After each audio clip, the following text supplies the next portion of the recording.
puis des pertes en eau et en soluté qui sont appelées les pertes en eau obligatoires. Et du coup, l'organisme va devoir réguler ses pertes et ses apports en eau, et c'est ce qu'on appelle l'osmorégulation. C'est ce processus qui fait l'équilibre entre l'apport et les pertes en eau dans le milieu intérieur d'un organisme.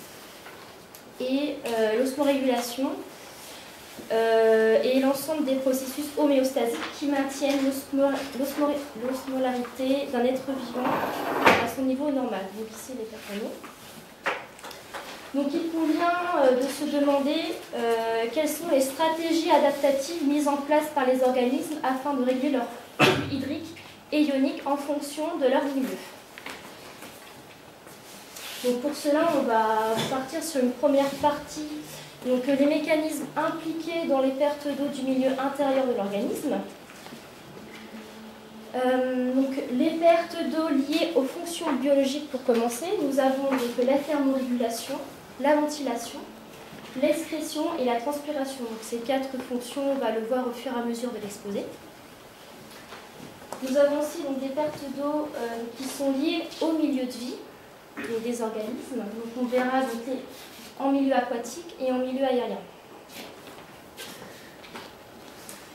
Donc déjà, on pourrait se demander en quoi la composition du milieu intérieur des organismes et de leur milieu de vie impose-t-elle des contraintes de régulation hydrique et ionique. Donc, pour commencer donc, en milieu marin, on a 2 types de régulation osmotique. On a les iso-osmotiques. Donc, l'exemple du requin, ici, donc, on voit que la composition, donc ici c'est milieu extracellulaire, et là c'est milieu extérieur, milieu extracellulaire, c'est l'intérieur, comme un milieu intérieur, c'est le milieu dans l'organisme. Et on voit qu'il y a moins de NaCl dans le milieu extracellulaire que dans le milieu extérieur. Donc il y aura un gradient de concentration qui va se mettre en place. Du coup, les ions NaCl vont diffuser du milieu extérieur au milieu extracellulaire. Donc c'est voilà, et isosmotique, pourquoi? Parce que le requin est en équilibre pour le gradient de concentration de l'eau, si vous voulez. L'eau aura la même concentration à l'intérieur de l'organisme qu'à l'extérieur. Donc voilà. Donc hypoosmotique, ce sont l'exemple pris, c'est les poissons télostéens, donc c'est pareil. Donc on dit hyposmotique parce que le milieu extracellulaire du poisson est pauvre en NaCl. Et le milieu extérieur, donc riche en NaCl, et du coup il y aura une diffusion des NaCl vers le milieu intérieur de l'organisme. Donc du coup une augmentation du NaCl. En milieu d'eau douce, on aura donc une diminution de NaCl. Pourquoi? Parce que le NaCl est plus concentré dans le milieu extracellulaire, donc il aura tendance à plutôt diffuser dans le milieu extérieur. Donc là, ça, ce sont les contraintes qui sont imposées par le milieu aquatique, et dans les contraintes du milieu aérien, donc c'est le dessèchement, donc perte d'HCl et perte de sel et perte d'eau. Donc les différents flux hydriques et ioniques selon les concentrations du milieu de vie des animaux. Donc en milieu aérien, on a des problèmes de déshydratation, et en milieu aquatique, problème de variation des concentrations ioniques. Voilà. Donc voilà, c'était juste pour faire un rappel. Donc dans les contraintes du milieu aérien, on a donc les variations de température qui vont influencer, et la variation de pression partielle en gaz présent dans l'air. Donc nous allons voir les mécanismes physico-chimiques des pertes d'eau et leur localisation chez les animaux et les végétaux. Donc comment la transpiration des végétaux varie-t-elle en fonction des caractéristiques de l'air ambiant? Donc déjà le document 3, donc il évalue le taux de transpiration chez Eglina plantula.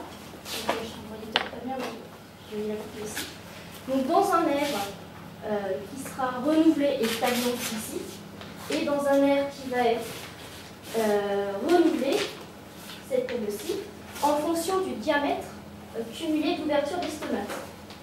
Donc pour un même diamètre d'ouverture, on voit une différence de transpiration. Donc ça veut dire qu'en milieu stagnant, il y a moins d'échanges, donc moins de transpiration avec l'air qu'avec un air qui va être renouvelé. Pourquoi? Parce que lorsque l'air renouvelé va balayer la couche d'air qui est sur la feuille, qui a un rôle d'isolant pour l'air stagnant, et le fait que c'est renouvelé va chasser cet air, et du coup, il y aura plus de transpiration, plus d'échanges. Voilà.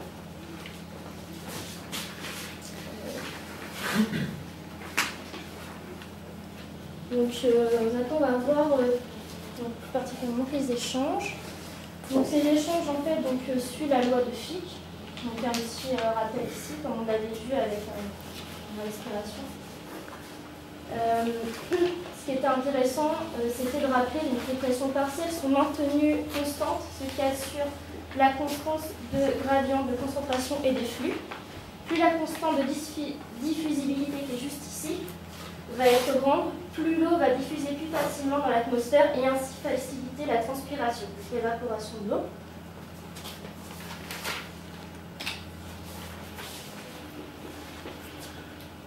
Donc maintenant, quelle est la relation qu'on a entre la température et la pression de vapeur d'eau présente dans l'air? Donc le graphe, le document 13, montre juste que plus la température augmente, plus la pression de vapeur d'eau sera importante. Donc plus l'air est chaud, plus l'eau diffuse. Enfin, puis il y aura de vapeur d'eau, donc voilà.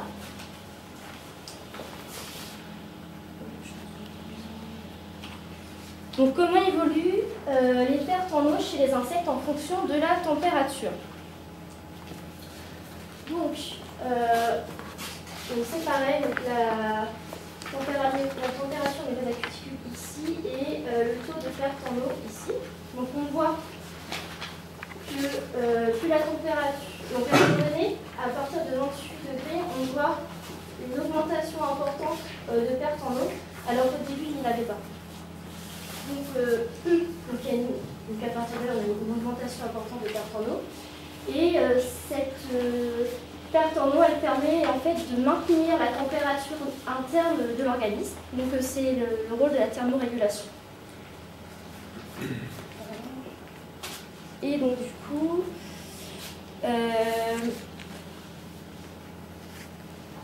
donc on a vu les différentes localisations des pertes en eau. Donc on a vu au niveau de l'épiderme avec la transpiration. Il n'y avait pas le document, mais aussi au niveau des néphrons. On a aussi une perte en eau pour tout ce qui est le rôle de l'excrétion, la respiration. Et maintenant, on vient de se demander quels sont les mécanismes à l'origine des pertes en eau et leur localisation.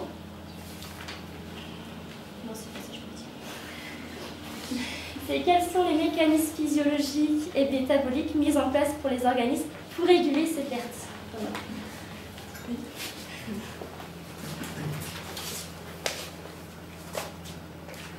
Donc effectivement, comme l'a dit Mathilde, que ce soit dans le milieu aquatique ou dans le milieu aérien, il va y avoir en fait différentes pertes que l'animal, des pertes obligatoires que l'animal en fait va devoir réguler. L'animal ou le végétal va devoir le réguler. Donc déjà on peut se demander quelles sont les adaptations physiologiques permettant de réguler les flux hydriques et ioniques chez les arthropodes crustacés et les téléostéens en fonction de leur milieu de vie, donc des animaux plutôt aquatiques. Donc dans cette expérience, dans le document 18, on a mis différents crabes en fait, qui vivaient dans différents milieux de vie en fait, et on a fait varier le milieu extérieur, pardon. On a fait varier la concentration du milieu extérieur et on a pu évaluer en fait la variation de leur milieu intérieur, ce qui nous a permis en fait de voir différentes régulations. Donc on a évalué bien sûr l'osmolarité, c'est l'osmolarité qu'on a fait. Donc on voit que par exemple pour Maya squitata, ce crabe, On voit que pour ce crabe, par exemple, lorsque le milieu extérieur va varier, donc va augmenter, ce crabe va avoir tendance à augmenter lui aussi son milieu intérieur. On dit qu'il est osmoconforme en fait.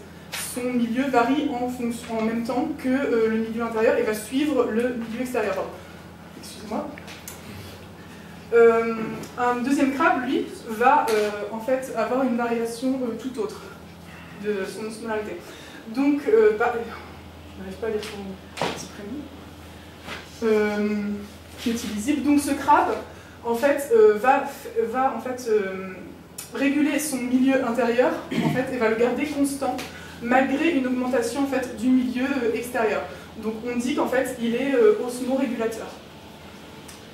On peut voir qu'il y a des espèces intermédiaires, par exemple Carcinus maenas, qui va être osmorégulateur sur une certaine palette, en fait, sur un certain gradient en fait, de concentration externe, et qui va ensuite devenir osmoconforme.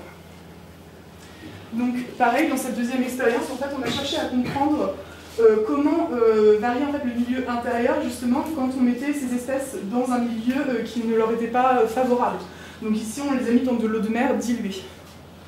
Et donc on voit que, par exemple, Maya, qui était osmo-conforme, en fait, va avoir un gain de poids énorme, car il va essayer de suivre un gain de poids énorme qui est dû à une entrée d'eau, parce qu'il va essayer, en fait, de réguler son milieu par rapport au milieu extérieur.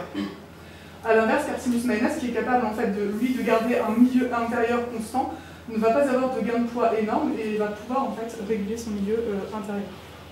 Donc il est bien osmorégulateur. Donc chez les téléostéens, on trouve des téléostéens du coup, en milieu d'eau douce, en milieu dulcicole et en milieu marin. Donc les contraintes ne seront donc pas les mêmes en, fait, en fonction du milieu dulcicole ou du milieu marin. C'est ce que vous avez marqué, Mathilde.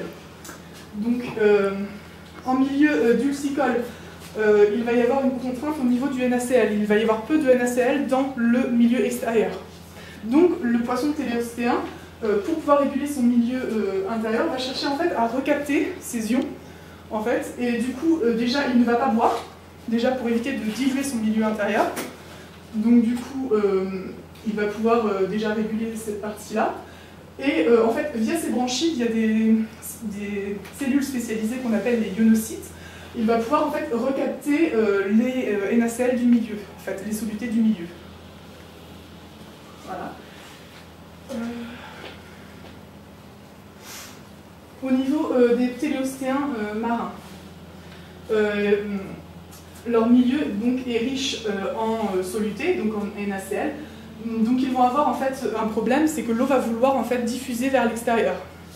Donc pour contrer ce problème, les poissons déjà vont boire pour capter déjà de l'eau et vont en fait réexcréter via les branchies, via les ionocytes, les NaCl. Et vont aussi excréter via les urines en fait, des solutés de façon hyper concentrée. Voilà.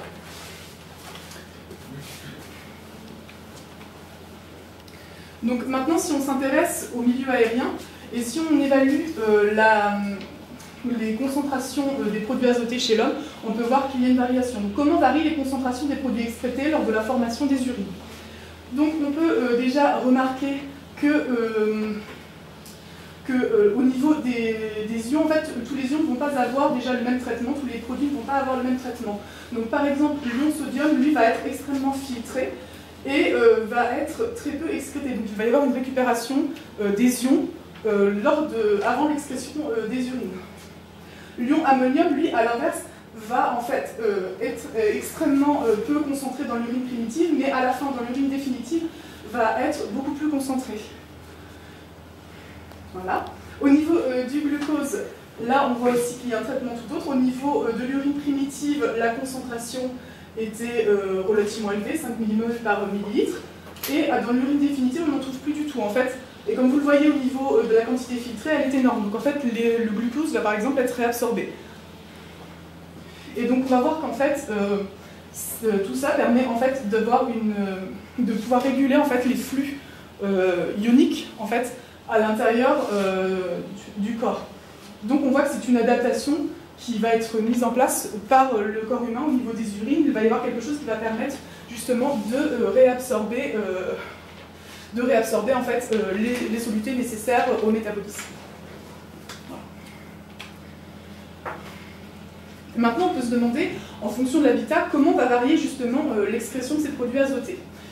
Donc on s'est intéressé aux différents produits azotés excrétés par des tortues qui vivent en fait dans des milieux différents. Donc comment l'habitat influence-t-il la forme des produits azotés excrétés? Donc nous avons pris, les scientifiques ont pris différentes tortues. Donc une tortue qui va vivre dans un milieu aquatique, pratiquement que aquatique, des tortues qui vivent dans un milieu semi-aquatique, semi-aérien, enfin qui est relativement, on va dire, normal, et des tortues qui vivent dans un milieu dit aride. Et en fait, là, on va pouvoir observer que les produits azotés excrétés ne seront pas les mêmes. Par exemple, pour les tortues aquatiques, le produit excrété sera du NH3. Et donc, ça a une particularité, en fait, c'est un produit du coup extrêmement toxique pour le corps humain. Et pour pouvoir l'excréter, en fait, pour 1 gramme de NH3 qui doit être excrété, on va avoir une dépense de 500 ml d'eau.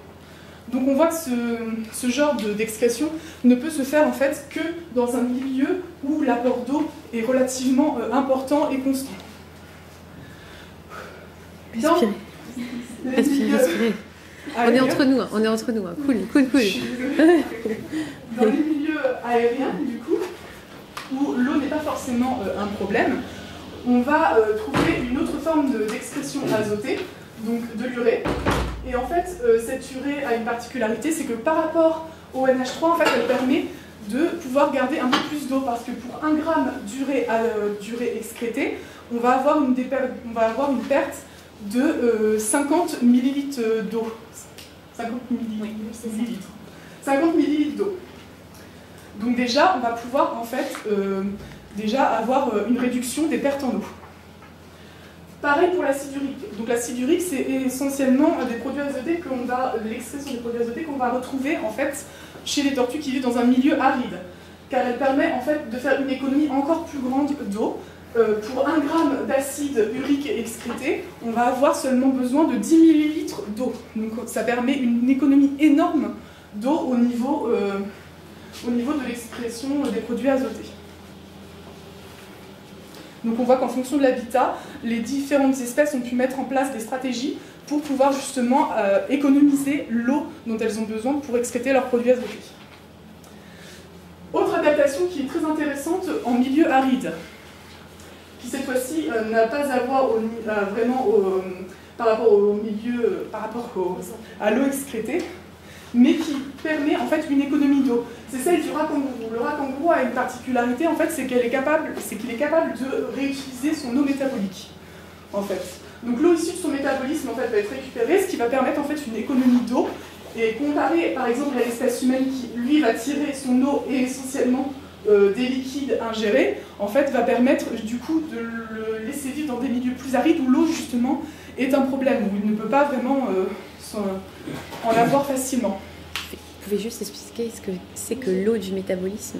L'eau du métabolisme, c'est l'eau qui va être issue en fait des différentes réactions métaboliques qui se déroulent au sein de ton organisme. En fait. Vous pouvez en donner une simple qui libère de l'eau? Comment? Donner un exemple. La respiration, par exemple qui nécessite du glucose plus de l'O2, qui va former en fait de l'H2O et du CO2. Okay. Voilà. Et donc, ce genre d'adaptation permet justement au rat kangourou d'évoluer dans des milieux arides. Et maintenant, je vais laisser la place à ma collègue qui va, elle, vous présenter en fait, les adaptations chez les végétaux, car les animaux ne sont pas les seuls en fait, à avoir des adaptations qui permettent de diminuer les pertes en eau. Donc, je vais vous présenter les adaptations physiques et métaboliques chez les végétaux. Donc, les végétaux vivent en milieu aérien. Mathilde vous a rappelé les contraintes que le milieu aérien pouvait exercer sur les organismes vivant en milieu aérien, qui sont donc le problème de déshydratation, les variations de température, de pression en vapeur d'eau dans l'air mais aussi de luminosité, puisque pour les végétaux qui sont des organismes photosynthétiques, ils vont utiliser donc la lumière pour réaliser leur métabolisme. Donc chez les végétaux, on sait que les échanges avec l'atmosphère se font au niveau des stomates. Donc dans tous les graphiques que je vais vous présenter, on va s'intéresser au degré d'ouverture des stomates, puisque ce degré d'ouverture des stomates va influer sur les échanges que la plante va faire avec son environnement. Donc pour ce premier graphique, on observe donc, le pourcentage d'ouverture maximale des stomates au cours de la journée. Et vous pouvez voir 4 courbes différentes, donc qui sont soit des journées d'automne, soit des journées d'été. Donc où on a une variation de la température, mais aussi de l'ensoleillement, qui sont les paramètres qu'on va étudier. Et froide et pluvieuse, donc pour pluvieuse, tout ce qui est relatif à la pression en vapeur d'eau, donc qui va réguler les échanges des plantes. Donc je vais d'abord expliquer la courbe A, donc qui est une journée d'automne froide et pluvieuse, où on peut observer que le pourcentage maximal d'ouverture des stomates est faible, il ne dépasse pas environ 10% ou 15%.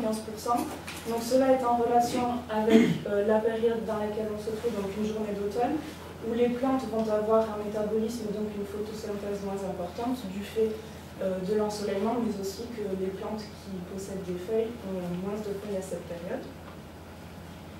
Je vais comparer ensuite donc, la courbe B et la courbe C, qui sont toutes les deux des journées d'été.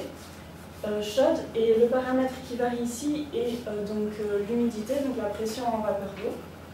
Donc on peut voir pour une journée d'été chaude et pluvieuse que le pourcentage maximal de stomates atteint 100%. Donc du fait de la présence d'eau importante dans l'atmosphère, la plante va pouvoir réaliser des échanges avec l'air ambiant, et du fait de cette concentration importante en vapeur d'eau, il ne va pas y avoir d'énormes pertes d'eau comparées à la courbe C, où là on est dans une journée d'été chaude et sèche, où la pression en vapeur d'eau sera moins importante. Donc pour limiter ces pertes en eau, la plante va devoir fermer ses stomates pour éviter donc, ces pertes en eau. De plus, sur la courbe C, vous pouvez voir que l'ouverture des stomates est maximale en début de journée jusqu'à environ 10 heures. Et qu'à la mi-journée, donc où l'ensoleillement et la température souvent sont maximales, le pourcentage d'ouverture maximale des stomates diminue. Donc maintenant, nous allons nous intéresser donc, à la lumière, puisque pour cette courbe, nous avons vu que la lumière a un rôle important donc, dans l'ouverture des stomates. Et à savoir aussi quel paramètre permet de faire varier l'ouverture de ces stomates. Donc sur ce graphique, nous avons le volume des protoplastes qui varie en fonction du temps, mais aussi de la lumière et des différentes longueurs d'onde qui ont été appliquées, donc mis en présence pour la plante, donc chez Arabidopsis thaliana. Donc pour le témoin, c'est la courbe en gris clair. On peut voir que lorsque la lumière rouge est appliquée, le volume des protoplastes ne varie pas. Est-ce que vous pouvez définir ce que c'est que les protoplastes? Oui, pardon. Alors les protoplastes, ce sont c'est pour simuler les organites. Donc on a une membrane et... C'est les deux cellules qui forment les stigmates. C'est une cellule végétale débarrassée de sa paroi. Du coup, ça permet d'estimer le volume du cytoplasme indépendamment de la paroi. Donc pour le témoin, lorsque la plante est mise en présence d'une lumière bleue, on peut voir une augmentation du volume des protoplastes. Donc cette augmentation du volume des protoplastes est due à un mécanisme. Donc, les chercheurs ont appliqué un inhibiteur de la pompe ATPase H+, la courbe noire. On peut voir que lorsque cet inhibiteur est appliqué, le volume des protoplastes n'augmente pas, donc que la pompe H+ ATPase a un rôle dans la variation du volume de ces protoplastes et donc de l'ouverture des stomates, puisque les stomates sont composés, comme vous pouvez le voir sur le schéma ici, donc de deux cellules de garde avec des vacuoles. Et ici, c'est l'ostiole, donc l'ouverture qui permet de faire les échanges entre la plante et le milieu extérieur. Donc les longueurs d'onde peuvent influer sur l'ouverture des stomates et donc la transpiration foliaire, puisqu'il faut toujours mettre en relation avec les pertes en eau que la plante va limiter. Donc pour l'instant on s'était intéressé qu'à des facteurs externes, donc sur le milieu extérieur qui pouvaient jouer sur l'ouverture des stomates de la plante. Avec ce graphique on s'intéresse donc à des facteurs internes, puisqu'on va ici étudier le rôle de l'acide abscisique, qui est une phytohormone, sur le degré d'ouverture de ces stomates. Donc il y a 3 courbes différentes, avec la première sans acide abscisique qui est le témoin. Donc on voit lorsque l'on applique un flash UV que le degré d'ouverture de ces stomates ne varie pas. Ensuite l'acide abscisique, lorsqu'il est appliqué, il peut être soit dans une cage photovisable, donc ça veut dire qu'il va être activé par le flash UV qui va être imposé ici, et pour la cage non photovisable, donc l'acide abscisique ne va pas être activé par le flash UV. Donc on remarque que lorsque l'acide abscisique est dans la cage non photovisable, le degré d'ouverture des stomates varie légèrement, mais très peu. Contrairement, donc, quand l'acide abscisique est dans la cage photovisable, où le flash UV va l'activer et entraîner une diminution de l'ouverture des stomates. Donc, je vais mettre en relation maintenant les deux paramètres qu'on vient de voir, comment ils agissent sur le degré d'ouverture des stomates. Donc, pour la lumière bleue qu'on avait vue dans le graphique précédent, elle va être... Tout le monde voit ou pas? Vous voyez avec l'ordinateur? C'est bon. Donc la lumière bleue va être captée par une phototropine qui est un récepteur présent à la membrane, sur la membrane des stomates. Cette phototropine va activer la pompe ATPase-H+, qu'on a vu dans le document précédent, entraîner une sortie de H+, qui cette sortie de H+, va ensuite entraîner une ouverture des canaux K+, qui ne sont pas ici schématisés, et un influx d'anions qui sont les ions Cl- et NO3-. Et alors pour la suite, je vais écrire ici, donc pour rappeler comment les flux d'eau vont être régulés. Donc là on a vu qu'il y avait une entrée d'anions, donc on sait que le potentiel hydrique de la plante pi dépend du potentiel hydrostatique et aussi du potentiel osmotique. Donc ce potentiel osmotique pi, il dépend ici de la concentration en soluté. Donc pour le cas de la lumière bleue, il y a une entrée d'anions dans les stomates, ce qui fait que le potentiel osmotique va augmenter et donc entraîner une augmentation du potentiel hydrique. Or les flux d'eau dans la plante se font des potentiels, donc dans le sens des potentiels décroissants, donc des potentiels hydriques les plus faibles, les plus élevés, vers les potentiels hydriques les moins élevés. Ce qui va entraîner donc une entrée d'eau dans les stomates, qui ensuite, cette eau, va entraîner une augmentation du volume de la vacuole lorsqu'elle va rentrer dans la vacuole. Et donc une turgescence des stomates et une ouverture de l'ostiole qui permet de favoriser les échanges avec l'atmosphère. Maintenant, je vais vous décrire le rôle de l'acide abscisique. Donc, l'acide abscisique est appelé aussi hormone du stress hydrique. Elle va se fixer sur son récepteur à la surface des stomates, ce qui va donc inhiber les canaux K+, donc il n'y aura plus d'entrée de K+ dans la cellule, et entraîner une activation des canaux calciques, donc on aura une entrée de calcium dans les stomates. Qui ensuite, donc cette entrée de calcium va pouvoir aussi entraîner un efflux de Cl- et de K+. Donc par la même relation que tout à l'heure avec le potentiel osmotique, on aura cette fois-ci une sortie d'eau des stomates, enfin de la vacuole puis ensuite des stomates, qui va entraîner une plasmodie des stomates et donc une diminution de l'ouverture de l'ostiole. Donc la plante va pouvoir ainsi limiter ses pertes en eau, puisque l'ostiole va être diminuée, et donc les échanges avec l'atmosphère seront moins importants.